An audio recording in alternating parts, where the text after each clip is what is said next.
আমি ছাত্র জীবনে আব্বা আমাকে কখনো বয়ান শুনতে দিতেন না, কারোরও আজও যেতে দিতেন না। পাবন্দি ছিল কঠিন।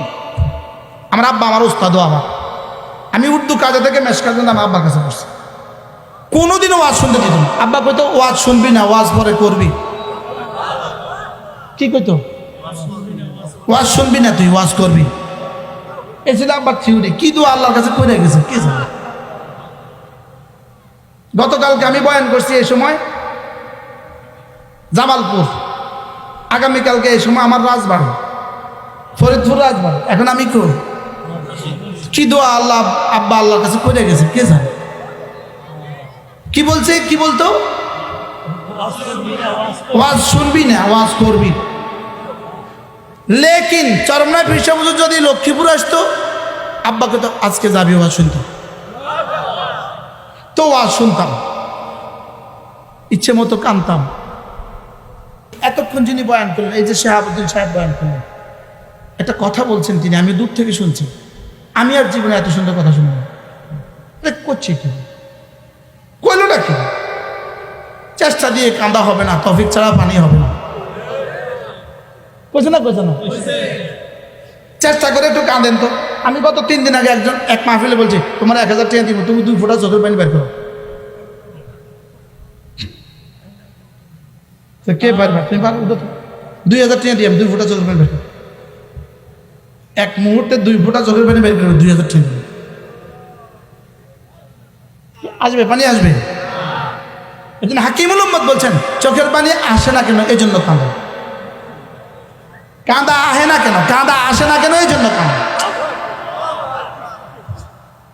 আচ্ছা, চরমনাইয়ের মরহুম হযরত মাওলানা ফজলুল করিম রাহমাহুল্লাহ আজকের বাংলাদেশে এই যে আমাদের কাউসার সাহেব চেয়ারম্যান, মাওলানা কাউসার যে চেয়ারম্যান হয়েছে, আরো বাংলাদেশের চেয়ারম্যান আসেনি?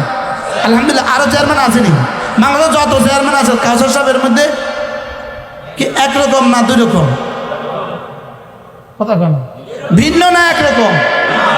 কিন্তু এই কাউসার সাহেবের চেয়ারম্যানের পেছনে আল্লামা ফজলুল করিমের চোখের পানি কি আছে? চোখের পানি আছে। আচ্ছা, কি পরিমাণ চোখের পানি আল্লামা ফজলুল করিম রাহমাহুল্লাহ ঢালছিলেন দেখছেন কেউ? আপনারা কে কে দেখছেন? আপনি অল্প মানুষ দেখছে। আল্লাহ, কি ভাই, কি পরিমাণ চোখের পানি দিয়েছিল। আব্বার সাথে রিক্সায় উঠছে ওয়াজ শেষে, রিক্সা উঠে আব্বার করতেছে, আব্বা কি পড়লে পীর হওয়া যায়? কি লেগে পীর হইতো? কি লেগে? আব্বা, পীরদের যে সম্মান ছোটবেলা। তা আব্বার একটা লব্জ ছিল, দুরুবেকুব। কি পড়লে রে পীর হওয়া যায়? দুরুবেকুব। শোন, গুনাহ ছেড়ে দিলে পীর হওয়া যায়। কি বলছে বলেন? গুনাহ ছেড়ে দিলে কি হওয়া যায়?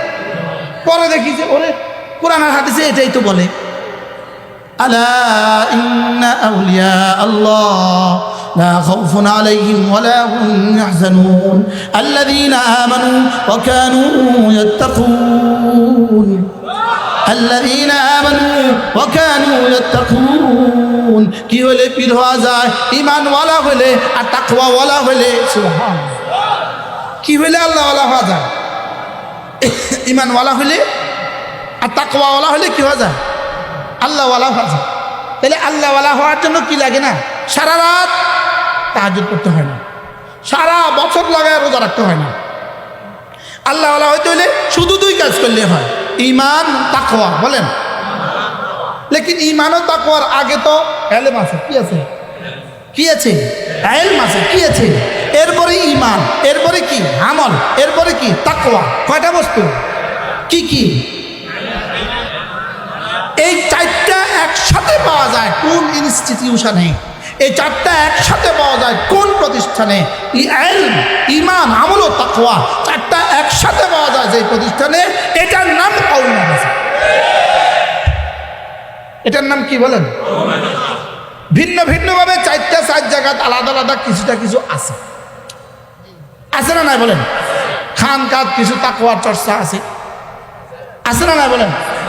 সারা পৃথিবীর ইউনিভার্সিটিগুলোতে কিছু এলিমের চর্চা আছে। আছে না নাই বলেন? আমাদের তাবলীগী মেহনতের নামে এখানে কিছু ইমানের চর্চা আছে, আছে না নাই বলেন? এবার বলুন তো দেখি, চারোটা একসাথে পাওয়া যায় কোন জায়গায়? এটা হলো এখান থেকে হলো ওলামা পরিষদ। তাহলে ওলামা পরিষদের মিশন চারটা, কি কি আবার বলেন?